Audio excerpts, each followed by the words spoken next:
జనసేన అధినేత పవన్ కళ్యాణ్ కొత్త వ్యూహం ఏమన్నా రచించబోతున్నారు. ఆయన కాస్తంత విరామం అయితే తీసుకున్నారు. మొన్న కాస్త అనారోగ్యంగా ఉన్నప్పుడు తర్వాత ఆయన మాట్లాడిన మాటలు ఇప్పుడు బాగా వైరల్ అవుతున్నాయి సోషల్ మీడియాలో. ఏంటి, గత ఎన్నికల్లో మిలీనియన్లు సపోర్ట్ చేశారు జనసేనకి, ఇప్పుడు జన్జీ నుంచి సపోర్ట్ కోరుకుంటున్నారు, వాళ్ళ మద్దతు ఇవ్వాలి అనేది, ఆ దిశగా పనిచేయాలి అనేది అక్కడ ఎమ్మెల్యేలకు కానీ పార్టీలో ఉన్న కీలక నేతలు కానీ ఆయన చేసిన సూచనలు. అంటే ఇక్కడ రెండు అంశాలు, ఒకటి స్థానిక ఎన్నికల మీద కసరత్తు మొదలు పెట్టారు, అలాగే ఎమ్మెల్యేలకు కూడా కొన్ని బాధ్యతలు అప్పచెప్పారు. అందులో కూడా ఒక్కొక్క ఎమ్మెల్యేకి 5 నియోజకవర్గాలకు సంబంధించి బాధ్యత అప్పచెప్పారు. అంటే ఈయనతో కాకుండా చూసుకుంటే 20 మంది ఎమ్మెల్యేలు ఉన్నారు ఆ పార్టీలో. అంటే దాదాపు ఒక్కొక్కరికి 5 నియోజకవర్గాలు. అంటే ఈ వ్యూహం నిజంగా జన్జీ అనేది పేరు ఇప్పుడు బాగా పాపులర్ అయ్యింది ఇప్పుడు మొన్న నేపాల్ ఘటన తర్వాత. ఇప్పుడు వాళ్ళ మద్దతు కోరుకోవడం, వాస్తవానికి కొత్త రూట్లో ఏమైనా వెళ్ళబోతున్నారా, లేదు అంటే ఈ గ్యాప్ తర్వాత కార్యకర్తల్లో ఒక ఉత్తేజం నింపడానికి, జోష్ తీసుకురావడానికి ఆ తరహా వ్యాఖ్యలు చేశారా? పవన్ కళ్యాణ్ గారి ఆలోచన ఏంటి, ఆయన మదిలో ఏముంది, ఈ అంశం మీద చర్చించే ప్రయత్నం చేద్దాం. సార్, వాస్తవానికి జన్జీ అనే పేరు ఆయన నోట్ వచ్చిన తర్వాత నాకు తెలిసి చాలామంది ఉంటారు, వైసీపీకి ఎంత సపోర్ట్ ఉంటుందో జనసేనకు కూడా వాళ్ళ సపోర్ట్ ఉంటుంది. కానీ వాళ్ళని ఆకర్షించేలా పని చెయ్యాలి అని కోరుకోవడం, దాని వెనక ఏమన్నా వ్యూహం కానీ రాజకీయం ఏమన్నా ఉందా, క్యాజువల్గానే సార్? బేసిక్గా చంద్రబాబు గారితో ఈ మధ్యన ఎక్కువ ఇంటరాక్ట్ అవుతున్నాడు కదా ఆయన. చంద్రబాబు గారికి ఉన్న ఒక అలవాటు ఏంటంటే ట్రెండింగ్ పదాలని వాడుతుంటారు ఆయన. అది ఆయన ఓన్ చేసుకుంటుంటాడు. అదే కాన్సెప్ట్ ఈయన కూడా నేర్చుకున్నట్టున్నారు. ట్రెండింగ్ ఇప్పుడు ఆ రోజుల్లో ట్రెండింగ్ పదాలు, ఇప్పుడు వైరల్ పదాలు. అప్పట్లో ఏంటంటే మౌత్ పబ్లిసిటీ పరంగా ఏ పదాలు వస్తాయో అవి ఆయన వాడేసుకునేవాడు చంద్రబాబు గారు. లైమ్ లైట్లోకి అవి తనే చేసినట్టు ఫైనల్గా తన చేతికి తీసుకుపోయేవాళ్ళు అనమాట. లైక్ సాఫ్ట్వేర్ ఆయన ఏమైనా కనిపెట్టారా? ఎప్పుడో ఈయన రాజకీయాల్లోకి రాకముందు నుంచినే హైదరాబాద్లో సాఫ్ట్వేర్ ఇండస్ట్రీ ఉంది. అట్లాగే విదేశాలకు పోయిన వాళ్ళు ఉన్నారు.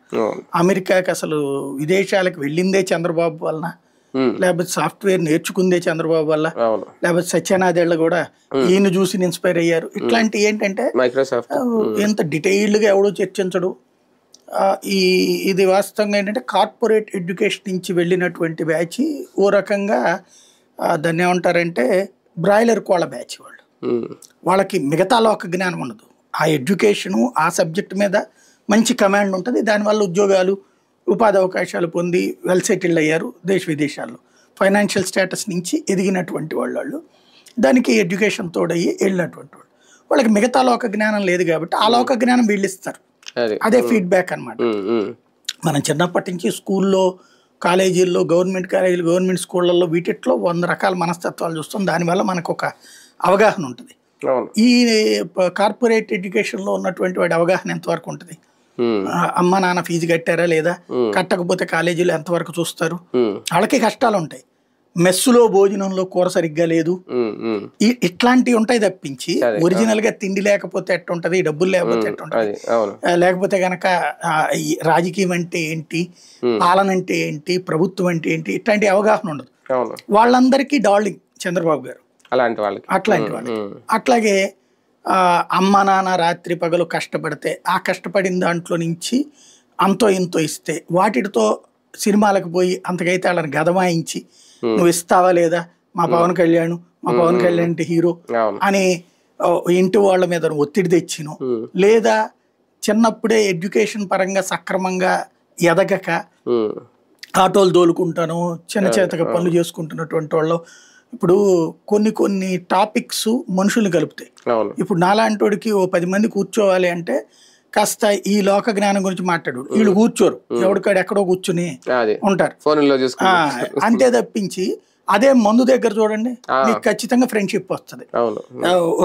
రారా ఒక వేసుకెళ్దు కదా, ఒక పిగ్గన్న వేసుకుని వెళ్దు కానీ తొమ్మిగినవి మంచి ఫ్రెండ్షిప్ తయారవుతుంది. అట్లాగే మీకు జర్నలిజం ఉద్యోగాల్లో కూడా హైదరాబాద్ లో ఆ సోమాజిగూడ ప్రెస్ క్లబ్ లోనే జాబులు సంపాదించేవాడు బోల్డ్ అంతమంది నేను అబ్జర్వ్ చేసి. అక్కడ మనకి అట్లాంటి అలవాటు లేకని చాలా చోట్ల ఉద్యోగాలకు అవకాశాలు అనుకున్నాడు.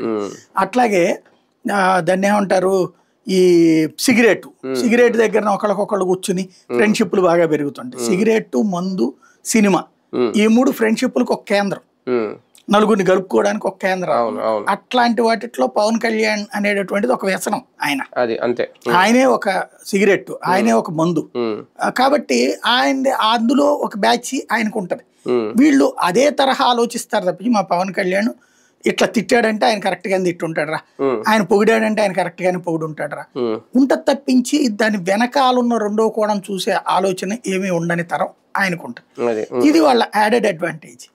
ఇక్కడ బాబు గారిని విషయంలోనో లేకపోతే ఇంకోటి కాకుండా పవన్ కళ్యాణ్ ఏంటంటే తన విజయానికి సంబంధించి ఎప్పుడు బాకాలు ఊదే వాళ్ళతో, వీళ్ళిద్దరూ కూడా చేసే తప్పు, ఈవెన్ జగన్ అయినా బాకాలు ఊదే వాళ్ళతో తప్పదు.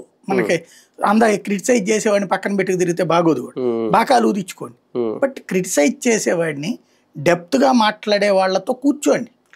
ఇదివరకు చంద్రబాబు గారు అట్లా కూర్చునేవాడు, 3 నెలలకు ఒకసారి ఎడిటర్స్ మీటింగ్ పెట్టుకుని వాళ్ళందరితో లంచ్ చేస్తాను, డిన్నర్ చేస్తాను, వాళ్ళ ఫీడ్బ్యాక్ తీసుకునేవాడు ఆయన చెప్పేటటువంటి పథకాలకు. ఇప్పుడు అంతా పొగిడేవాడిని తప్పింది దగ్గరికి రాని విమర్శించేవాడిని వాళ్ళు యాక్సెప్ట్ చేయట్లేదు. అదే అనేది విమర్శ వద్దనినే కాదు, విమర్శని అవతల మనుషులుగా చూసే విచిత్రతత్వం అలవడింది.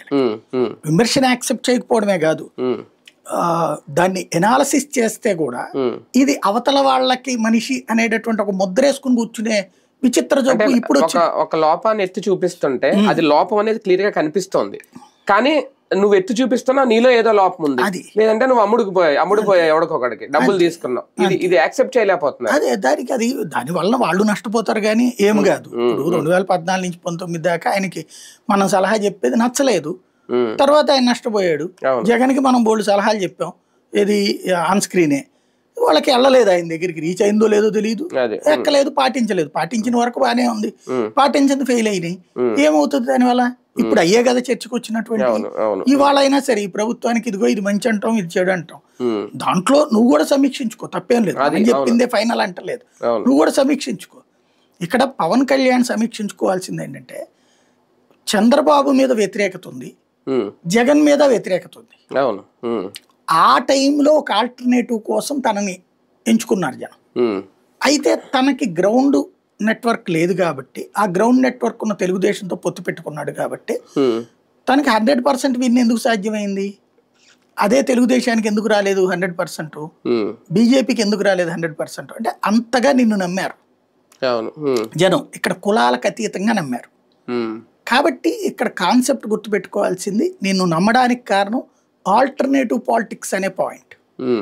ఈ ఆల్టర్నేటివ్ పాలిటిక్స్లో ప్రారంభించిన తర్వాత రైట్, నీకు ఇంతకుముందు ఏమీ లేదు 2014లో, 19కి వచ్చేటప్పటికి నువ్వు చేసుకోలేకపోయావు, కావాలని వదిలేసుకున్నావు. ఆ కావాలని వదిలే లక్షణం వదిలేసుకున్నావు. 14 నుంచి 19 దాకా నాకు టైం లేదంటావు ఏంటి? 19లో బూత్ కమిటీలు ఇవన్నీ ఏర్పాటు చేయకుండా అడ్మినిస్ట్రేషన్ గా పార్టీని ఒక సంస్థాగతంగా ఎందుకు డెవలప్ చేయలేదు అంటే నాకు టైం లేదు. ఎప్పుడు టైం లేదు? 14 నుంచి 19 దాకా ఈయన ఏమన్నా బిజీగా ఉన్నాడా? వేరేగా రాజకీయం ఏమైనా చేస్తున్నాడా? లేదు కదా. సరే అయిపోయింది. పోనీ 19 నుంచి 24 మధ్యలో అప్పుడు మాత్రమే ఉంది, ఎందుకు చేయలేదు అంటే ప్రతిపక్షంలో ఉన్నాడు ఈయన, అప్పుడు చేయలేదు కదా సంస్థాగత నిర్మాణం. 24 తర్వాత ఇప్పుడు కూడా సంస్థాగత నిర్మాణం చేయట్లేదు, 2 ఏళ్ళు అయిపోయింది. మళ్ళీ చివరికి వచ్చాక నాకు టైం అయిపోయింది అంటాడు. బేసిక్ సమస్య ఏంటంటే ఈయనకి ఎవడో బాగా ఫీడ్బ్యాక్ ఇచ్చిందంటే అంటే డబ్బులు ఖర్చు అవుతాయి, పార్టీ కార్యాలయానికి ఖర్చు అవుతాయి, వీటన్నిటికి ఖర్చు అవుతాయి అన్నట్టు. అది అక్కడ ఆదర్శనీయంగా తీసుకోవాల్సింది. నీ దగ్గర ఉన్న వాళ్ళందరూ కూడా మాస్ క్యారెక్టర్స్.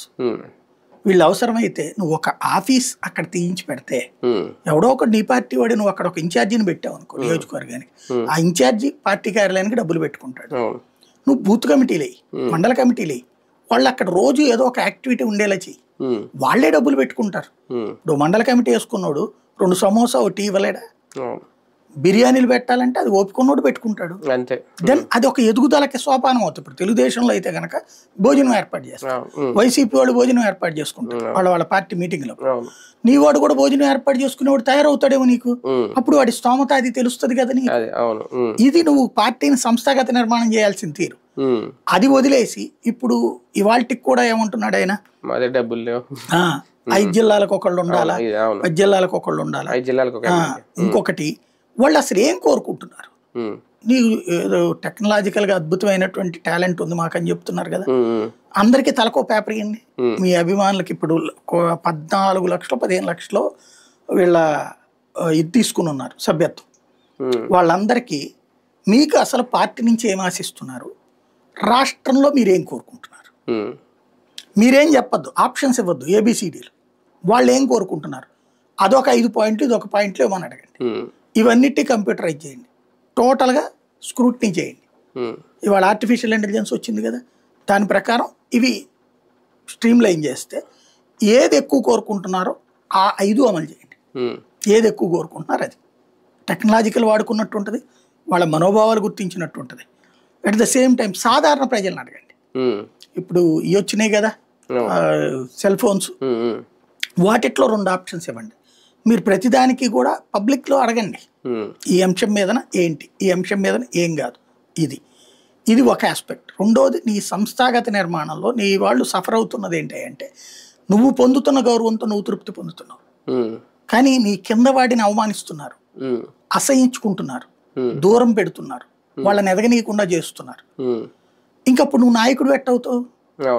నేను మాత్రం కంఫర్టు, నాకు మాత్రం విఐపీ లాంఛనాలు కావాలి, నా అనుచరుడికి అక్కర్లేదు, నా నియోజకవర్గ నాయకుడికి అక్కర్లేదు అనుకుంటే ఎట్లాగా? ఇది జెన్యూన్ అవుతుందా? తన్నినా కూడా పట్టించుకోకపోవడం, లేకపోతే కేసులు పెట్టినా కూడా పట్టించుకోకపోవడం. ఇప్పుడు శ్రీకాళహస్తి అమ్మాయి ఏంటి అవమానించబడింది, ఎట్లాగే కదా, మర్డర్ చేయడం తప్పు, కానీ ఏ కారణంగా జరిగింది? ఒక ఆడపిల్లను నువ్వు కాపాడుకోలేవు. 30,000 మంది ఆడపిల్లని కాపాడలేదని అంతకుముందు గొడవ చేస్తుంది, అందులో ఆ 30,000 మంది కాదన్నది అబద్ధమని తేలిపోయింది. మొన్న ఇచ్చిన వేదిక కూడా అయిపోయింది. సరే, అది కూడా మనం మాట్లాడలేదు. బట్ నీ ఆడపిల్ల అన్యాయానికి గురైంది, ఏమైపోయింది? నువ్వు న్యాయం చేయకపోబట్టినే కదా అమ్మాయి మర్డర్ దాకా చేయాల్సి వచ్చింది. అంటే ఏం న్యాయం జరుగుతున్నట్టు? నువ్వు నియోజకవర్గాల్లో నువ్వు చంద్రబాబు ఎట్లా ఉంటున్నావు, నువ్వు లోకేష్ ఎట్లా ఉంటున్నారు, తెలుగుదేశం జనసేన వాళ్ళు అట్లా ఉండమను. అలా లేని చోటన నువ్వు ఇప్పటికీ చెప్తున్నారు, నీకు నువ్వు పట్టించుకోవట్లేదు. తన్నినా కూడా పట్టించుకోపోతే ఎట్లాగా? మొన్న కూడా దాడి జరిగింది పి గన్నవరం దగ్గర, ఎక్కడో మాది ఇది ఏం లేదు అని చెప్పేసి. ఇప్పుడు సమస్య ఎక్కడ వస్తుందంటే, ఈయన్ని వరకు సాటిస్ఫై చేసే విధంగా పొగడ్తలు మాట్లాడుతున్నారు, ఈయన్ని వరకు రెచ్చగొట్టేటటువంటి ప్రయత్నం చేస్తున్నారు. నీకేంటి, వాడు జగను, వాడు దుర్మార్గుడు, నువ్వురా నిన్ను ఎక్కడ ఉండాలో అక్కడే ఉంచుతున్నారు, నీ మానసిక సంతృప్తి పరుస్తున్నారు. జగన్ ఇట్లా చేయలేదు కాబట్టి నీకు ఓకే. జగన్ నిన్నెందుకు పొగుడుతాడు? ఇదే తెలుగుదేశం నిన్నంత ముందు విమర్శించలేదా, నిందించలేదా? పవర్లో లేకపోతే, నీవు వాళ్ళతో కలిసి లేకపోతే నిన్ను జగన్కి 4 రెట్లు తిడతారు. జగన్ అధికారంలో ఉండి తిట్టింది అయితే గీత పెళ్లిళ్ళ గురించి మాట్లాడింది, కానీ వీళ్ళైతే రకరకాల మాట్లాడుకొచ్చారు. ప్యాకేజ్ స్టార్ అని పేరు పెట్టింది ఎవరు అసలు? వాళ్ళే కదా. ఇప్పుడు బేసిక్గా నీ పార్టీని ఇంకా నేను చూస్తూ ఉంటాను అంటే, ఇంకొక టర్మ్ అయిన తర్వాత నిన్ను ఆల్టర్నేటివ్గా చూడరు అసలు. అంటే ఏంటి, పవన్ కళ్యాణ్ గారు ఏమైనా ట్రాప్లో పడుతున్నారా? అంటే సమస్యల మీద, సమాజం మీద ఇంత అవగాహన ఉన్న వ్యక్తి ఒక మిత్రపక్షం ట్రాప్లో ఏమన్నా పడి ఇదంతా చేస్తున్నారా? అదేం లేదు. ఇప్పుడు ఆయన పేరే పవనం. పవన్ అంటే అదేంటి, ఆంజనేయ స్వామికి మరో పేరు. ఆంజనేయ స్వామికి తన శక్తి తెలియదు, అట్లాగే ఈయనకి తన శక్తి తెలియదు. అంతేనా? ఆంజనేయ స్వామికి లంకకి వెళ్ళిపోగలడని ఎవరికి తెలిసింది? సుగ్రీవుడికి తెలిసింది. ఇక్కడ చంద్రబాబుకి తెలిసి వాడుకుంటున్నాడు ఆయన శక్తిని. అంటే 21 స్థానాలు గెలిచిన శక్తి తెలియలేదా? అంతే కదా. అంటే ఆయన అనుకుంటుంది ఏంటంటే, నేను ఇంతే, అంటే నాకు మొత్తం విడిగా పోటీ చేయడం కాదు. నీ వ్యూహం ఏమైంది?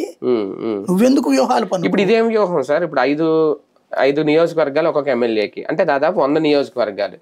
ఓకే, ఇప్పుడు స్థానిక సంస్థల ఎన్నికలకే ఇది అనుకుందాం, ఇదే రేపు కంటిన్యూ చేయొచ్చు, ఎందుకంటే అంతకుమించి ఎమ్మెల్యేలు లేరు కాబట్టి. అంటే 100 నియోజకవర్గాలు, ఇప్పుడైతే 175 కదా మనం లెక్క. రేపొద్దున్న మెయిన్ ఎన్నికలు ఓకే, అప్పుడు ఏమైనా 225 అవుతాయేమో. అంటే 100 లెక్క ఏంటి టార్గెట్? వీళ్ళది ఏమన్నా పెంచుకుంటున్నారా? అదేం లేదు, నాకు తెలిసేది ఎవడో రాసి ఇచ్చి ఉంటాడు ఇట్లా బెటర్ అని చెప్పేసి. వీళ్ళ అడ్మినిస్ట్రేషన్ వాళ్ళు ఎవరో చెప్పుంటారు, దాన్ని అమలు చేస్తాను. లేదా ఇప్పుడు వీళ్ళకి కూడా కన్సల్టెన్సీలు తెలుగుదేశం వాళ్ళే కదా, వాళ్ళు ఎవరని చెప్పుంటే ఈయన అమలు చెప్పుంటుంటాడు. ఈయన అంత పెద్ద బ్రెయిన్ తో వాడి చేశాడు అనుకోవట్లేదు. ఈయన బ్రెయిన్ తో వాడితే చాలా టాక్టికల్ గా మాట్లాడగలడు, చేయగలడు. ఈయన బ్రెయిన్ వాడినట్టుగా అనిపించలే నాకు. ఇప్పుడు ఇది ఎట్లుంటదంటే, చుట్టూతా ఉన్నోళ్ళు కంఫర్ట్ అయిపోయారు, ఈయన కంఫర్ట్ అయిపోయాడు. కంఫర్ట్ గా ఉండేటప్పుడు కష్టపడే తత్వాన్ని గురించి చెప్పేవాడు ఉండడు పక్కన. చెప్పిన వాళ్ళని వీళ్ళ దగ్గరికి రానియరు. ఇక్కడ కావాల్సింది ఏంటంటే, ఇప్పుడు టోటల్ గా 175 ఉన్నాయి సీట్లు. దానికి రేషియో పెట్టుకో, నువ్వు వదిలేసి 20 ఎమ్మెల్సీలు 2, నాగబాబు, హరిప్రసాద్ 22, ఎంపీలు 2, 24 అంటే 25 వేసుకో, ఇంతో కూడా కలిపితే అది 25. 25 175 డివైడెడ్ అయితే ఎంతమందికి వస్తుంది ఆ లెక్కని చెయ్యి నువ్వు సింపుల్ గా. ఆ లెక్కనే వేసుకుని ఉంటారు వీళ్ళు 5 అనేది. 115 అవుతాయి అక్కడ.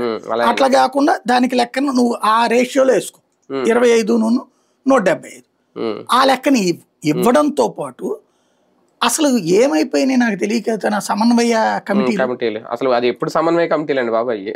ఎలక్షన్ ముందు పెట్టిన సమన్వయం ఎలక్షన్ తోనే అయిపోయింది. ఎలక్షన్ తర్వాత సచ్చినా కూర్చోలేదు, ఒక భేటీ కూడా అవ్వలేదు. మరి చంద్రబాబు గారితో కూర్చో, మాధవ్తో కూర్చో, అయ్యా మనం ఇంకా తట్టుకోలేము, కింద కార్యకర్తలు ఫీల్ అవుతున్నారు, మన సమన్వయం ఉండాలా, మా తరపున 27 నియోజకవర్గాలు 8 నియోజకవర్గాలకు ఒక సమన్వయకర్త ఉంటాడు, 29 275 అంటే తలా 9 నియోజకవర్గాలు, 9 నియోజకవర్గాలు ఆయన తీసేస్తే 10 వేసుకోపోని 10 నియోజకవర్గాలకు మా తరపున ఈయన ఉంటాడు, ఇదిగో లిస్ట్ ఇస్తున్నాం, మీ ఈ 10 మంది ఎమ్మెల్యేలు మీ వాళ్ళు ఉంటే, మా వాళ్ళు ఉంటే కూడా ఉండొచ్చు, కాబట్టి ఈ కోణంలో నుంచి మీరు తీసుకోండి, మీటింగ్ పెట్టండి, ప్రతి 3 నెలలకు ఒక మీటింగ్ ఉండాలి, ఈ లోపు ఏ ఇష్యూస్ అయితే వస్తాయో వాటి వెంటనే పరిష్కరించాలి. ఇద్దరు కొట్టుకున్నారంటే 2 పార్టీల తరపున 3 పార్టీల తరపున అక్కడ కూర్చుని సమన్వయం చేసి ఎవరికి తప్పు చెప్పి వాళ్ళ మీద శిక్షించడమా, లేకపోతే ఇద్దరి మధ్యన కాంప్రమైజ్ చేసి చేతులు కలపడమా, ఇది చేద్దాం మనము. ఇది ఒక ప్లానింగ్ ఉండాలి. ఇది లేకపోతే ఏమైపోతుందంటే ఒకరోజు అవమానించబడతారు. ఇప్పుడు నేను ఎవరో ఒక మెసేజ్ చూసా, అన్నా మేము ఇప్పుడు చాలా హ్యాపీగా ఉన్నామన్నా, ఇది ఓ తెలుగుదేశం నాయకుడికి ఒక జనసేన నాయకుడు అన్నాడు, మాకు ఇప్పుడు ఏ పనులు కావాలంటే అవి నడుస్తున్నాయి, ఇట్లా ఏది ఎవడో వైసీపీ వాడి ట్రాప్లో మేము ఎందుకు పడతామన్నా. వైసీపీ వాడు నిన్నెందుకు ట్రాప్ వేస్తాడు? ట్రాప్ వేసేది తెలుగుదేశం వేస్తుంది, జనసేన తెలుగుదేశానికి వేసుకోవాలి ట్రాప్. ఎందుకంటే వైసీపీ వాడు టీడీపీ క్యాటర్ నేను జనసేన క్యాటర్ ఎందుకు తీసుకెళ్తాడు? ఇంకోటి వీళ్ళ మధ్యన గొడవ వాడెందుకు పెడతాడు? ఇప్పుడు పీగా ఏది పాంప్లెట్ మీద పవన్ కళ్యాణ్ ఫోటో లేదని వైసీపీ వాడు చెప్తాడా, నువ్వు చెప్తావా? నీ కార్యకర్త ఫీల్ అవుతున్నాడా? బేసిక్గా మమ్మల్ని ఎమ్మెల్యే తెలుగుదేశం ఎమ్మెల్యే ఉన్న చోట జనసేన వాడిని స్టేజీ మీదకి రానియింది వైసీపీ వాడా తెలుగుదేశం వాడా? జనసేన ఎమ్మెల్యే ఉన్నటువంటి చోట అతనికి పని కాకుండా టీడీపీ వాడికి పని అవుతున్నది వైసీపీ వాడి వలన లేకపోతే టీడీపీ వలన? ఇది కామన్ సెన్స్ ఉండాలి కదా బేసిక్గా. వాళ్ళు ఏదో చెప్తున్నారు, మేమేదో వింటున్నాం, అంత కంఫర్ట్, పయ్యోళ్ళు మాతోనే మాట్లాడుతున్నారు, నాకు రెస్పెక్ట్ వస్తుంది అనుకుంటే బాగానే ఉంటుంది. కొన్నాళ్ళు పోయాక ఎంతకాలం భరిస్తారు? ఇప్పుడు జగన్కి కూడా వీళ్ళెవరూ ద్వేషించలేదు, కోపగించుకున్నారు. 11 సీట్లే రావడానికి కారణం ఏంటి? సొంత కార్యకర్త కూడా నా ఓటు వరకు నేను వేస్తాను కానీ నేను మిగతా వాళ్ళది వేయించను అనేటటువంటి ఫీలింగ్తో కొట్టుకుపోయేది. అది గుర్తుపెట్టుకోవాలి. ఇంకోటి, కూటములతో గ్యారంటీ విజయం వస్తుందని అమాయకత్వం కూడా వద్దు. తెలుగుదేశం పార్టీ భారతీయ జనతా పార్టీ కూటమి 2014లో పోటీ చేసింది, కలిసినే ఓడిపోయింది, కలిసినే పోటీ చేసి ఓడిపోయింది. 2009లో కమ్యూనిస్టులతో పాటు జనతాదళ వాళ్ళందరితో పెట్టుకుని తెలుగుదేశం పొత్తు పెట్టుకుంది, టీఆర్ఎస్తో సహా కలిపి ఓడిపోలేదా? అప్పుడు రాజశేఖర్ రెడ్డి కాంగ్రెస్ ఒంటరిగా పోటీ చేసింది, 2009లో వీళ్ళందరూ కలిసి పోటీ చేశారే, మరి ఎట్ట గెలిచాడు రాజశేఖర రెడ్డి? బేసిక్గా నువ్వు కూటమి కట్టేస్తే అనేటటువంటిది వద్దు. బేసిక్ కాన్సెప్ట్ ఏంటంటే మన కార్యకర్తలు ఎదుటి కార్యకర్తలు అందరికీ కరెక్ట్గా ఉందా లేదా, రెస్పెక్ట్, ఇక్కడ ఆత్మగౌరవం. వీళ్ళేదో అహంకారం కోరుకోవట్లేదు. జనసేన కార్యకర్త పవన్ అభిమాని అభిజాత్యం లేదు వాళ్ళకి. వాళ్ళు అడుగుతున్నది అధికారంలో ఉన్నప్పుడు మమ్మల్ని కూడా గుర్తించండి. మీటింగ్కి వెళ్ళినప్పుడు నువ్వు ఎమ్మెల్యే సీటు మీద కూర్చుని ఉన్నాడు, జనసేన నియోజకవర్గ ఇన్ఛార్జిని స్టేజ్ మీద పిలవడానికి ఏం బాధ? భారతీయ జనతా పార్టీ ఇది ఇన్ఛార్జిని స్టేజ్ మీద పిలవడానికి ఏం బాధ? ఇలా ముగ్గురు కూర్చుని ఈ ఇష్యూస్లో ఇదిగో మనం ఈ పథకానికి సంబంధించిన లబ్ధిదారులు డిసైడ్ చేస్తున్నాం, మీ వాళ్ళు ఎవరైనా ఉంటే లిస్ట్ ఇవ్వండి, మీ వాళ్ళే లిస్ట్ ఇవ్వండి. వీళ్ళిద్దరి దగ్గర తీసుకుని తెలుగుదేశం క్యాండిడేట్ ఎమ్మెల్యే వాళ్ళు 50 పేర్లు ఇచ్చారు, నువ్వు 10 అప్రూవ్ చేయి, వాళ్ళది ఒక 10 అప్రూవ్ చేయి, తెలుగుదేశం వాళ్ళది 50 అప్రూవ్ చేసుకో.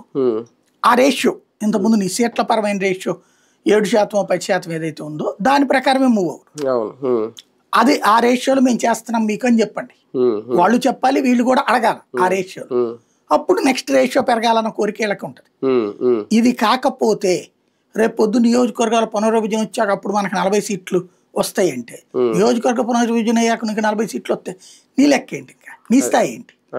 175 225 వచ్చాక 40 అంటే కేతా కదా.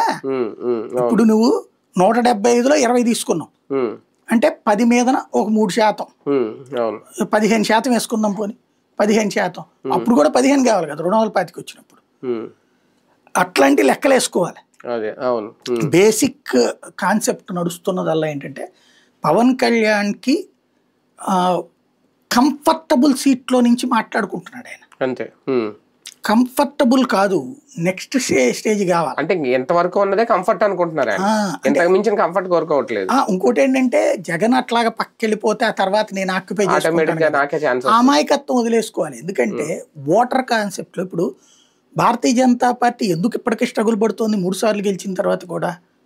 ఎందుకు అంటే సమాజ్వాదీ ఓటర్ బీజేపీ టర్న్ అవ్వడం, లేదా బిఎస్పీ ఓటర్ బీజేపీ టర్న్ అయ్యాడు కానీ సమాజ్వాదీ ఓటర్ టర్న్ అవ్వాల, స్ట్రాంగ్ ఓట్ బ్యాంక్ అది. అట్లాగే ఆర్జేడీ ఓటర్ బీజేపీ టర్న్ కాల, నితీష్ కుమార్కి కూడా టర్న్ కాల. కాబట్టి అక్కడ ఒక 2%, 3% తెచ్చుకోవడమే కష్టమైంది వాళ్ళకి.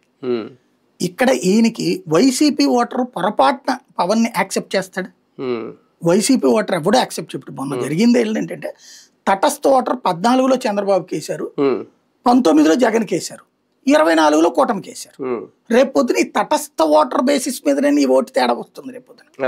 అంతే తప్పించి నీ కేడర్ అంతా నీ వెనకాలే ఉన్నారు, నా కేడర్ అంతా సంతోషంతో ఉన్నారు, లేకపోతే ఇదనుకుంటే నీ కేడర్లో తగ్గితే నీ ఓటు తగ్గుతుంది బేసిక్గా. అంతే తప్పించి ఇంకోటి తటస్థ ఓటర్ ఏం కోరుకుంటున్నాడు? మీరు తటస్థ ఓటర్కి ఏం హామీ ఇచ్చారు? తటస్థ ఓటర్కి ఏం చెప్పారు మీరు? రాష్ట్ర నాశనం అయిపోతుంది, విధ్వంసం జరిగిపోతుంది. దేనివల్ల? సంక్షేమ పథకాల పేరుతో డబ్బులు పంచడం వల్ల. ఇప్పుడు నువ్వు మరి సంక్షేమ పథకాల పేరుతో డబ్బులు పంచుతున్నావు కదా, మరి అప్పుడు అది ఇది కొట్టుకుపోయింది కదా. వాళ్ళందరూ తటస్థ ఓటర్లు అసలు సంక్షేమ పథకాలు అనేటటువంటిది వెరీ రేర్ ఉండాలి తప్పించి ఈ డబ్బులు పంచకూడదు అనుకుంటున్నారు. మరి వాళ్ళ దానికి విరుద్ధమే కదా నువ్వు ఇప్పుడు చేస్తున్నటువంటిది. అట్లాగే వాళ్ళు కరప్షన్ అనేది ఉండకూడదని కోరుకుంటారు. ఇప్పుడు కరప్షన్ జరుగుతున్నదా లేదా? కరప్షన్ ఏ స్థాయిలో ఉన్నది అక్కడ? అట్లాగే వాళ్ళు మద్యం లాంటి వాటిని ఎక్కువ జనం వినియోగించకూడదని కోరుకుంటారు, మద్యం లాంటి వాటి నుంచి బయటపడాలని కోరుకుంటారు. కానీ మద్యం వైపుకి తీసుకెళ్తున్నాను. తటస్థులైనటువంటి మేధావులు ఎవడో కూడా మద్యానికి బానిస కావాలి సమాజం అని కోరుకోదు. అట్లాంటి వాటి నుంచి మీరేమి యువతలకు తీసుకొస్తున్నారు? రోడ్లు లేకపోతే ఇట్లాంటివి అంటావా? అది ఎవడొచ్చినా ఇప్పుడు మీరేం చేశారు? మొన్న గుంటలు పూడ్చామన్నారు, దాదాపు 7,000 కోట్లు 8,000 కోట్లు ఖర్చు పెట్టామన్నారు. ఏమైపోయినాయి ఇప్పుడు? ఆ గుంటలని మళ్ళీ వచ్చేసినాయి కదా. మరి ఇంకేంటి అంటే 7-8 వేల కోట్లు మీరు తగలేశారు, వేస్ట్ గా తగలేశారు. గుంట పూడ్చింది ఏడాది కూడా లేకపోతే అది అడ్మినిస్ట్రేటివ్ ల్యాప్సెస్సా కాదా? అది మాట్లాడుకోవట్లేదు వీళ్ళు. అది నష్టం కదా ఈ సమాజానికి. జనం రూపాయి వేసి కట్టినటువంటి పన్నుల్లో నుంచి తీసిన డబ్బులతో గుంట పూడ్చానని చెప్పేసి రోడ్డు వేసేసానని చెప్తే ఆ రోడ్డే మళ్ళీ సేమ్ గుంటలు కనబడుతుంటే ఈ డబ్బులన్నీ వృధా అయిపోయినట్టే కదా. అంతే కదా. కనీసం ఒక లిమిట్ లేదా నీకు? దీనికి ఏం చేయాలా? నువ్వు తెలివిగల్లోళ్ళు అయితే మీరు ఇద్దరు కూర్చొని చేయాల్సింది ఒక రోడ్డు. ఈ రోడ్డుకి ఇప్పుడు నువ్వు గుంటలు పూడుస్తావు, ఇది 5 ఏళ్ల పాటు నీదే కాంట్రాక్ట్. ఈ 5 ఏళ్లలో ఎప్పుడు గుంట వచ్చినా సరే వితిన్ 48 hours లో నువ్వు పూడ్చాలి. హైవేల మీద అంతే కదా పాలసీ. హైవేల మీద ఖచ్చితంగా ఇమీడియట్ గా చెయ్యాలి. టోల్ గేట్ లో చూసుకుంటారు. నువ్వు అది పెట్టు, బడ్జెట్ పెట్టేసి ఫిక్స్డ్ గా. ఇలాంటి ఒక ఆల్టర్నేటివ్ మీరు ఏం చేస్తున్నారు? ప్లస్ సంక్షేమ పథకాలకు సంబంధించినటువంటి ఆల్టర్నేటివ్ మీరు ఏం చేస్తున్నారు? ఇవి ఆ ఓటర్లను ఆలోచించండి. ఉద్యోగాలు, ఉపాధి అవకాశాలు ఇవి వచ్చేస్తున్నాయి అని భ్రమ కల్పించద్దు. హైదరాబాద్ నుంచి మనోళ్ళు వెనక్కి తిరిగి రాగలుగుతున్నారా?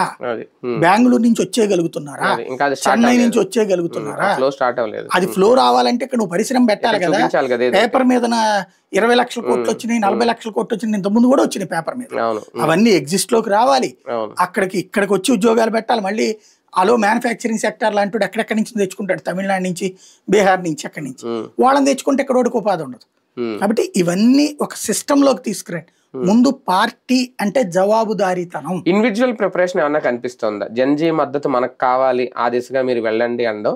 రేపొద్దున ఎన్నికలు అంటే మనం ముగ్గురు కలిసి వేసిన ఎత్తుగడ జగన్ గది దించాలి. ఇప్పుడు ఏమన్నా పవన్ బయటకు వచ్చి మళ్ళీ ఆఫ్టర్ అంటే పోస్ట్ పెయిడ్ ఎలక్షన్స్ లాగా ఏమన్నా మళ్ళీ కలిసే ఆలోచన ఏమన్నా కనిపిస్తుంది? అందులో అవగాహన రాయించింది తప్పించి ఇంకోటి ఏం లేదు. జన్జీ అంటే ఇప్పుడు ఆయన ఫ్యాన్స్ అంత జన్జీ ఇంకేంది వాళ్ళ గురించి నేను అందదే వైరల్ పదాలని. ఆయన ఫ్యాన్సే జంజీ. జంజీ ఫ్యాన్స్ మళ్ళీ కలుపుకునేది ఏంది? అవతల పార్టీ వాళ్ళకి జంజీ ఉన్నారు, జగన్ కి జంజీ ఉన్నారు, పవన్ కి జంజీ ఉన్నారు. తెలుగుదేశానికి కొంత తక్కువ ఉంటది వీళ్ళిద్దరితో కంపేర్ చేసుకుంటే. వాళ్ళది ఎడ్యుకేటెడ్ జంజీ, ఆ బ్యాచ్ ఉంటారు వాళ్ళ దగ్గర. వీళ్ళిద్దరిది ఎక్కువ జంజీ. కాబట్టి దాంతో పెద్ద ఇష్యూ ఏం లేదు. ఆయన దాని గురించి ప్రత్యేకించి తపన పడాల్సిందే నేను చెప్పిన అదే వైరల్ పదం కదా అని వాడుతున్నారు. కాకపోతే వీళ్ళు కూడా ఆ దిశగా పనిచేయండి అంటే యువత తీసుకురండి అనేది. రేపు చూద్దాం పవన్ కళ్యాణ్ గారు నిజంగా ఏమైనా కొత్త వ్యూహంతో వెళ్తున్నారా, లేదు అంటే బూస్ట్ ఇచ్చే కార్యక్రమం కార్యకర్తలకు కానీ నాయకులకు కానీ అది చేస్తున్నారు. కాకపోతే ఇంకా ఎన్నికలకైతే సిద్ధమవుతున్నారు. స్థానిక ఎన్నికల్లో కూడా తమ సత్తా చాటాలనుకుంటున్నారు. అది ఎంతవరకు సక్సెస్ చేసుకుంటారు చూడాలి.